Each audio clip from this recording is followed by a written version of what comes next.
दोस्तों सब्सक्राइब कीजिए हमारे चैनल को जिसका नाम है लीड कोचिंग और बेल आइकन वाला बटन दबाना मत भूलिएगा क्योंकि आने वाले समय में हम इसी का कर रहे हैं। चलिए हमारा नेक्स्ट टॉपिक है अब किरचॉफ्स लॉज। किरचॉफ ने दो रूल दिए थे, किरचॉफ्स करंट लॉ, एक Kirchhoff's voltage law. Kirchhoff's current law को देखते हैं सबसे पहले। किरचॉफ्स करंट लॉ क्या कहता है? ओम्स लॉ पे बेस्ड रूल थे दोनों के दोनों, किरचॉफ्स करंट लॉ भी और इसको केसीएल बोलते हैं और KVL, Kirchhoff's voltage law. Kirchhoff's current law क्या कहता है कि एक करंट को मेजर करना जो कि एक जंक्शन के थ्रू ट्रेवल कर रही है, और जंक्शन है तो इसका मतलब वहां पे तीन डायरेक्शंस होंगी करंट की, राइट? तीन या तीन से ज्यादा, तीन से कम नहीं होंगी। तो current that flows into a junction must equal the current flowing out of a junction. जो करंट जंक्शन की तरफ जा रही है और जो करंट जंक्शन से बाहर की तरफ आ रही है वो जो है इक्वल होनी चाहिए, यानी कि जितनी करंट गई उतनी करंट बाहर निकलनी चाहिए। ये आपका किरचॉफ्स करंट लॉ कहता है। इसका मतलब जितने इलेक्ट्रॉन्स हमने अंदर से घुसाए थे उतने बाहर निकलने चाहिए, बल्कि उनकी एनर्जी ट्रांसफर हो चुकी है, दैट डजंट मैटर, लेकिन जितने इलेक्ट्रॉन्स इन हुए थे उतने आउट होने चाहिए। तो इसका मतलब क्या है कि चार्ज जितना हमने दिया था उतना बाहर आना चाहिए, सिमिलरली जितनी करंट गई थी उतनी बाहर आनी चाहिए। That is your Kirchhoff's current law. तो this is based upon the charge conservation. मैंने बोला ना कि जितना चार्ज अंदर गया उतना बाहर आए, सिंपल, चार्ज कंजर्वेशन पे। तो जब भी आपसे पूछा जाता है कि किरचॉफ्स करंट लॉ किस प्रिंसिपल पे बेस्ड होता है, तो वो आपके principle of conservation of charge पे बेस्ड होता है, राइट? एक छोटा सा एग्जांपल है, ये सभी को पता ही है। नेक्स्ट हमारा टॉपिक है किरचॉफ्स वोल्टेज लॉ। तो किरचॉफ्स वोल्टेज लॉ क्या कहता है कि एक क्लोज्ड लूप में, क्लोज्ड लूप का मतलब क्या है कि जिसके थ्रू करंट फ्लो कराई जा सके, और करंट हमेशा क्लोज्ड लूप में ही फ्लो कर सकती है। तो एक ऐसा क्लोज्ड लूप जिसमें करंट फ्लो कर रही है ड्यू टू सम बैटरी और वोल्टेज, तो उसमें एल्जेब्रिक सम ऑफ वोल्टेजेस, जितने भी वोल्टेजेस उसके अंदर हैं उनका algebraic sum around the closed loop must be 0। ये कहता है किरचॉफ वोल्टेज लॉ। ठीक है, ये जो आपका 1 2 3 में दिखाया हुआ है इसमें कुछ नहीं है, सिर्फ इन्होंने बताया हुआ है कि केवीएल को अप्लाई कैसे करना है। तो आपको कैसे अप्लाई करना है, सिर्फ देखो यहाँ पे वोल्टेज कहाँ कहाँ पे मिलेगा आपको। एक तो बैटरी वोल्टेज दे रही है, दूसरा आपको रेजिस्टेंस वोल्टेज दे रहे हैं, क्योंकि रेजिस्टेंस कैसे वोल्टेज देता है? ड्रॉप के लिए रेजिस्टेंस अपोज करता है, तो उसकी वोल्टेज की डायरेक्शन अपोजिट होती है जो आपकी बैटरी की वोल्टेज की डायरेक्शन होगी, पोलैरिटी। तो आपको क्या करना है, दोनों का एल्जेब्रिक सम करना है। तो मींस एक प्लस लोगे एक माइनस लोगे। अगर आपने बैटरी को प्लस लिया है और अगर रेजिस्टेंस को आपको माइनस लेना पड़ेगा। अगर बैटरी को प्लस लिया आपने वोल्टेज को, तो बैटरी वाले को माइनस लेना पड़ेगा। अगर लेकिन बैटरी वाले को माइनस लिया है तो आपको वोल्टेज वाले को प्लस लेना पड़ेगा। This is the algebraic sum, ठीक है, क्योंकि डायरेक्शन दोनों की डिफरेंट है। तो दोनों की डायरेक्शन डिफरेंट होने की वजह से आपको पोलैरिटी जो है अलग अलग लेनी पड़ेगी।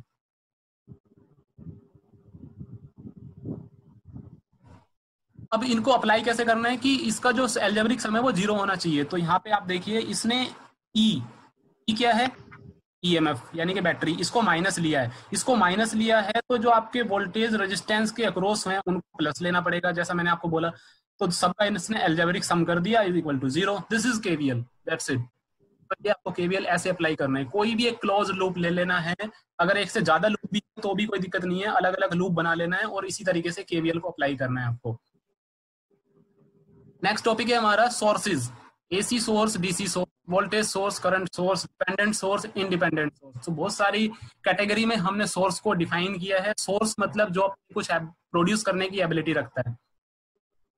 एसी सोर्स है तो मींस अल्टरनेटिंग करंट प्रोड्यूस करेगा, डीसी सोर्स है तो मींस डायरेक्ट करंट प्रोड्यूस करेगा, वोल्टेज सोर्स है तो मींस वोल्टेज प्रोड्यूस करेगा, करंट सोर्स है तो मींस करंट प्रोड्यूस करेगा। डिपेंडेंट मींस किसी अदर सोर्स पे डिपेंडेंट होगा। इंडिपेंडेंट मींस अपने आप से ही सब चीजें प्रोड्यूस करेगा।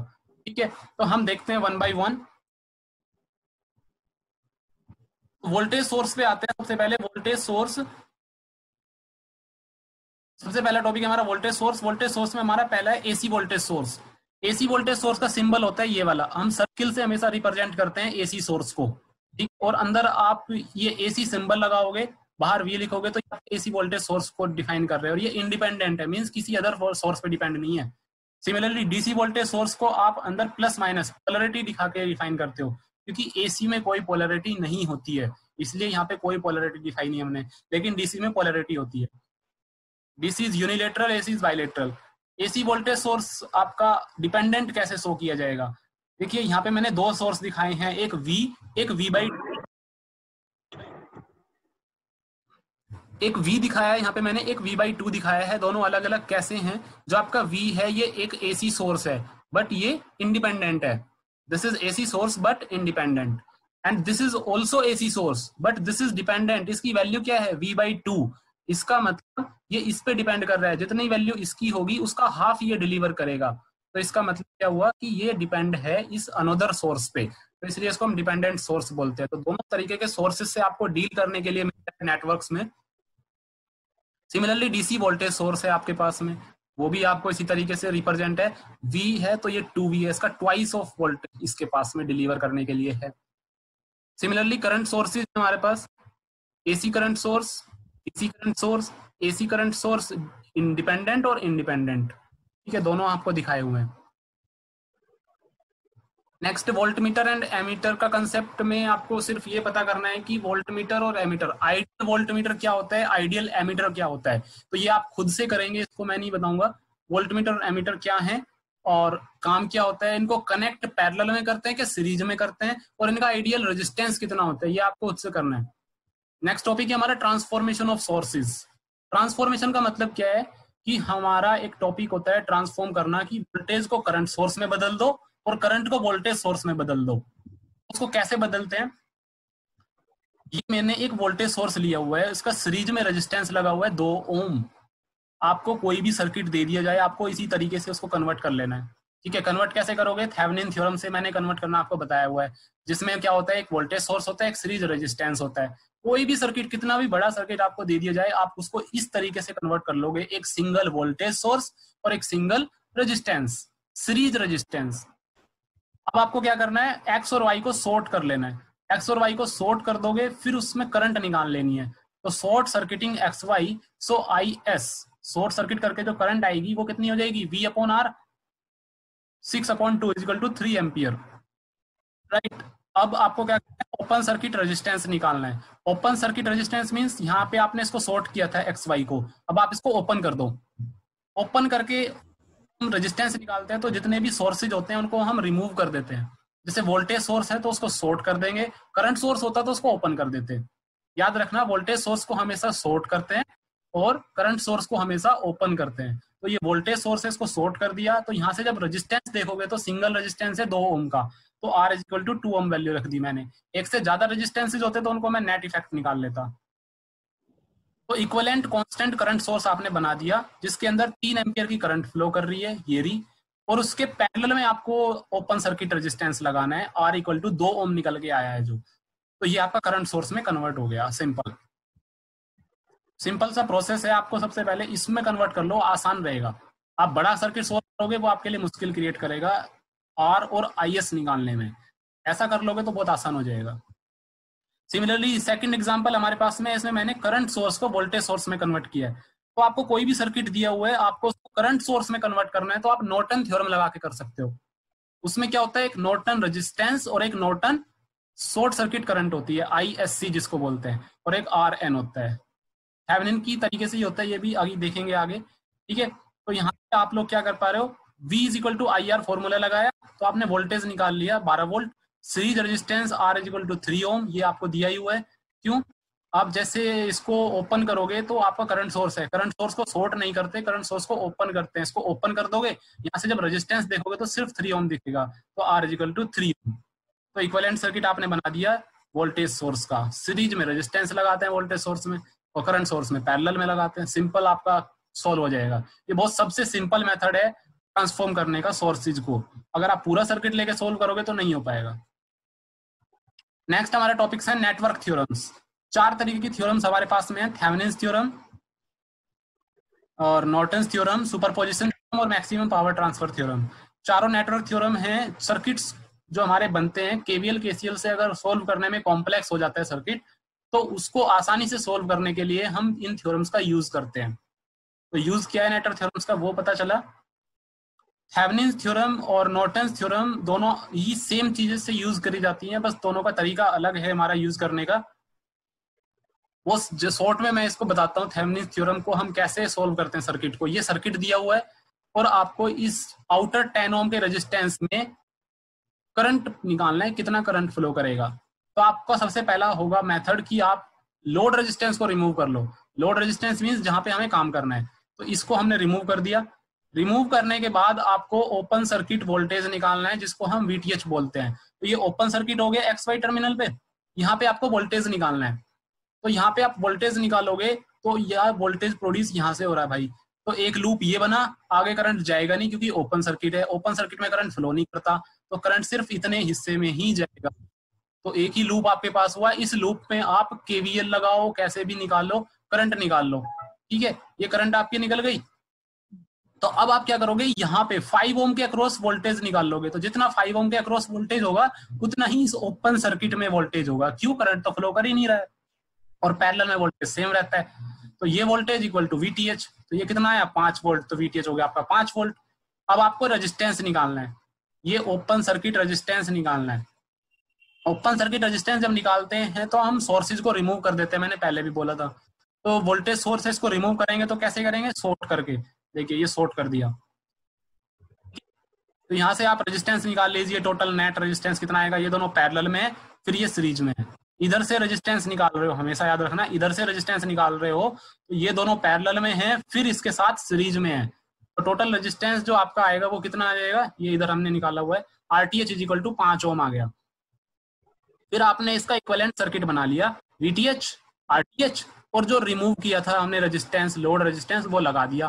फिर इसमें करंट निकाल लिया, सिंपल सा सर्किट बन गया। तो ये थेवेनिन्स थ्योरम है, इस तरीके से सोल्व करना है इसमें क्वेश्चंस को। ठीक है, तो वेरी सिंपल। इसके बाद नॉर्टन थ्योरम भी इससे मिलती जुलती है। ये देखिए सर्किट दिया हुआ है नॉर्टन थ्योरम का, इसमें आपको नो रेजिस्टेंस के अक्रॉस निकालना है करंट, इसके अक्रॉस। तो ये आपका लोड रेजिस्टेंस हो गया, तो वही सेम चीज इसमें रिमूव कर दो सबसे पहले, जैसे पहले किया था। एक्स वाई टर्मिनल यहाँ पे ओपन, आपने हमने ओपन सर्किट वोल्टेज निकाला था, लेकिन यहाँ पे हमें शॉर्ट सर्किट करंट निकालनी है। वहां पे हमने ओपन सर्किट वोल्टेज निकाला था, यहाँ पे शॉर्ट सर्किट करंट निकालनी है। मींस एक्स वाई को शॉर्ट कर दीजिए, एक्स वाई को शॉर्ट कर दिया, तो यहाँ से कितना करंट फ्लो करेगा वो निकालना है। अब आप सोचिए, करंट को हमेशा कौन सा रास्ता पसंद होता है, जहां पे बिल्कुल भी रेजिस्टेंस ना हो या कम से कम रेजिस्टेंस हो। तो आप सोचो जब करंट यहां से आएगी तो वो कहां पे जाएगी, इधर जाएगी या इधर जाएगी। तो दो रास्ते करंट के पास में हैं, यहाँ पे रेजिस्टेंस है, यहाँ पे रेजिस्टेंस नहीं है, तो पूरी की पूरी करंट इस रास्ते से निकल जाएगी, यहाँ से बिल्कुल भी करंट नहीं जाएगी। सिंपल। तो इसको तो मुझे यूज करने की जरूरत ही नहीं है। तो एक सिर्फ सिंगल लूप बचा आपके पास में, ये वाला। तो यहां से आप सोल्व करके इसमें करंट निकाल दो, जो कि आपकी आईएससी हो जाएगी। हमारा आईएससी आ गया ये 100/10 V/R। ठीक है, अब आपको निकालना है ओपन सर्किट रेजिस्टेंस, सेम तरीके से जैसे आरटीएच निकालते हैं वैसे ही आरएन निकालना है। ओपन सर्किट रेजिस्टेंस, यहां से इधर से रेजिस्टेंस निकालोगे। अब देखो ये यहाँ पे क्या था, मेरा सोर्स था, ये सोर्स था ना 100 वोल्ट का वोल्टेज सोर्स था, वोल्टेज सोर्स को मैंने शॉर्ट कर दिया। बस ये रेजिस्टेंस आ गया आपका, पैरेलल में दोनों दोनों पैरेलल में निकाल दिया, 6 ओम रेजिस्टेंस आ गया जो कि आरएन हो गया। अब आपको करंट सोर्स बना रहे हो आप, करंट सोर्स पैरेलल रेजिस्टेंस, ये आर एन, ये आर एन हो गया, और ये आपका क्या हो गया आईएससी। तो दोनों को आपने मेंशन कर दिया। फिर आपने लोड रेजिस्टेंस जो रिमूव किया था शुरू में उसको दोबारा लगा दिया। फिर आपको जो निकालना है आईएल निकालना था करंट इसके थ्रू, तो वो आप निकाल सकते हो यहाँ पे करंट डिवाइड रूल यूज करके। सिंपल है ना, करंट डिवाइड हो रही है, करंट डिवाइड रूल लगाओ और निकल जाएगा, बहुत सिंपल है। नेक्स्ट है सुपरपोजिशन थ्योरम। तो सुपरपोजिशन थ्योरम में क्या होता है,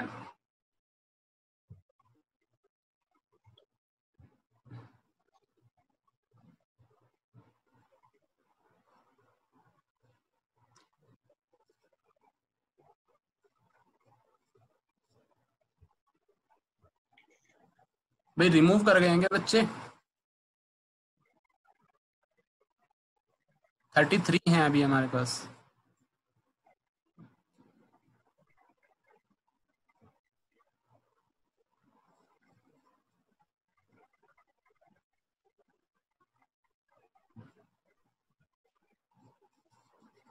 सर नेटवर्क प्रॉब्लम बच्चों के।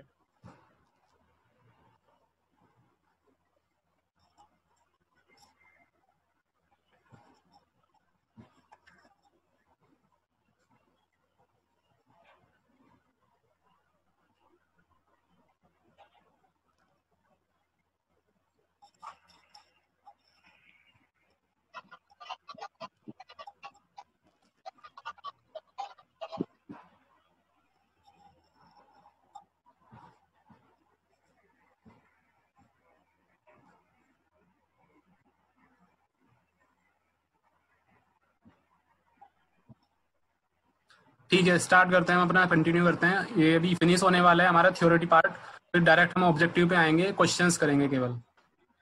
तो ये एक बार स्टडी मटेरियल वाला कोई बच्चा मुझे बताए कि इस तरीके से समझ में आया है किसी को कुछ थ्योरेटिकल पार्ट, चैट में लिख के बताए या माइक ऑन करके बताए। सर क्लियर है सर। हाँ जी सर समझ में आ रहा है। ओके, चलिए वापस आते हैं। तो सुपरपोजिशन थ्योरम बेसिकली हम कहाँ पे अप्लाई करते हैं, जब किसी सर्किट में एक से ज्यादा सोर्सेज दिए हुए हों। अभी तक एक सोर्स पे हम काम कर रहे थे, लेकिन अगर एक से ज्यादा सोर्स दिए हुए हों और आपको किसी एक पर्टिकुलर ब्रांच में करंट निकालना है या वोल्टेज निकालना है, तो हम सुपरपोजिशन थ्योरम को यूज करते हैं। तो एक छोटा सा एग्जांपल मैंने लिया है, इसमें आपको इस बीच के 10 ओम रेजिस्टेंस में करंट निकालनी है, कितनी करंट फ्लो करेगी। तो करंट इधर वाले सोर्स की वजह से भी फ्लो करेगी और इधर वाले सोर्स से भी फ्लो करेगी, तो दोनों को यूज करके आपको नेट करंट इसमें निकालना है। तो सुपरपोजिशन थ्योरम क्या कहती है कि एक बार में एक सोर्स की वजह से कितना करंट फ्लो हुआ वो निकाल लो, फिर दूसरे सोर्स की वजह से कितना करंट फ्लो हुआ वो निकाल लो, दोनों को ऐड कर दो, वो आपकी करंट हो जाएगी। तो लेकिन आपको एक बार में एक सोर्स को एक्टिव रखना है। तो सपोज करिए कि मैं इस सोर्स को हटा रहा हूं और इस सोर्स को एक्टिव रख रहा हूं 4 वोल्ट को। तो ये देखिए नेक्स्ट मैंने क्या किया, इसको हटा दिया और वोल्टेज को मैं हटाता हूं कैसे, सोर्ट करके। ये आप हमेशा याद रखना, वोल्टेज को हम हमेशा सोर्ट करके हटाते हैं और करंट सोर्स को हमेशा ओपन करके हटाते हैं। ठीक है, तो ये वाला मैंने रखा केवल, और इसकी वजह से इस ब्रांच में करंट निकाल ली, जो मैं निकाल सकता हूँ, कैसे भी करके निकाल सकते हैं। तो केसीएल केवीएल लगा लो या आप कोई और मेथड यूज करके निकाल सकते हो। तो आपकी I1 आ गई 0.235 एम्पियर, ये इसकी वजह से आई है केवल। ठीक है, अब मैंने दूसरा काम किया, क्या, इस 4 वोल्ट को हटा दिया और 6 वोल्ट चालू कर दिया, 4 वोल्ट को फिर मैंने वापस शॉर्ट कर दिया। अब इसकी वजह से इसमें करंट निकाल ली मैंने, जो कि आ गई मेरी 0.176, दोनों को ऐड कर दिया, तो ये आपकी टोटल करंट आ गई थ्रू 10 ओम रेजिस्टेंस। तो सिंपल मेथड है, ज्यादा बनाने की या कंफ्यूज होने की जरूरत नहीं है, आपको एक बार में एक ही सोर्स को एक्टिव करना है। यहाँ पे तो 2 सोर्स, आपके 3 सोर्स भी हों तो आपको एक को ही एक्टिव करना है, 2 को रिमूव कर देना है। एक की वजह से सारी चीजें निकालनी है, फिर दूसरे की वजह से निकालनी है, फिर तीसरे की वजह से निकालनी है, फिर उनको सबको ऐड कर देना है।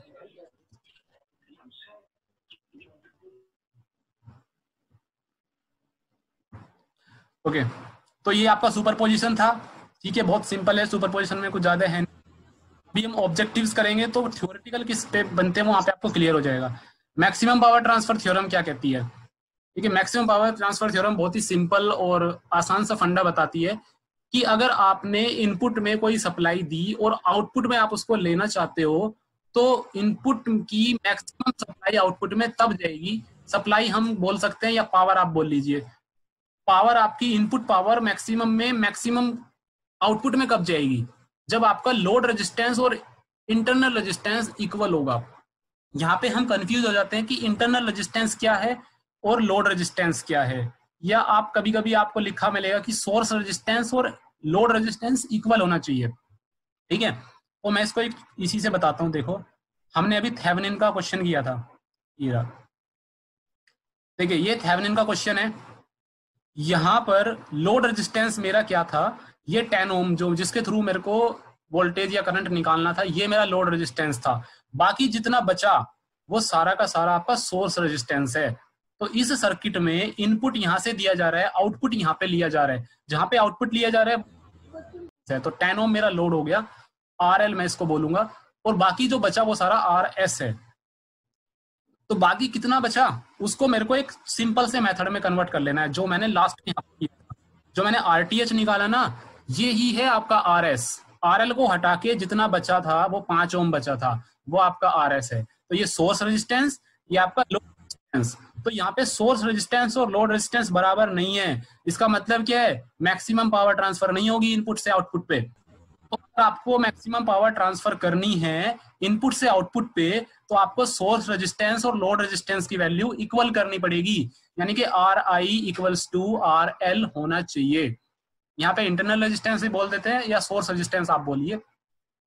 ठीक है, तो अगर आपने इसको इक्वल कर दिया तो कितनी पावर ट्रांसफर होगी मैक्सिमम, ये उसका फॉर्मूला है, आप नोट कर सकते हो directly. P maximum is equals to E square by 4RL।